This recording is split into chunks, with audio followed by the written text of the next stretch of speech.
بامداد روز 11 مارس نیروهای مخصوصی روسیه برای احاطه مرکز تجارتی مسکو آمدند. صدها نفر از ماموران عمان در مدت کوتاهی به مرکز تجارتی وارد شدند و به تفتیش مهاجران شروع کردند. امیر، یک عربکش تاجیک این ویدیو را فرستاد، میگوید نیروهای عمان صدها نفر از مهاجری تاجیک ازبک را دستگیر کردند.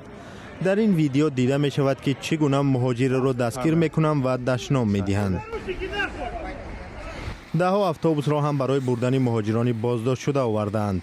به قول امیر، نیروهای عمان مهاجران را با زور به اتوبوس می انداختند و می بردند، نابسته به آنکه سند داشتند یا نه.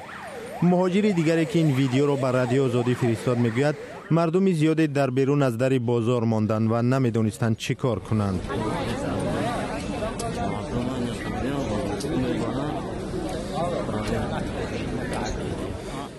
خبرگزاری های روسیه نوشتند که عملیات در مرکز تجارتی مسکو در ناحیه لیوبلینا را ماموران میلیسا برای پیشگیری از قانون شکنی انجام میدهند.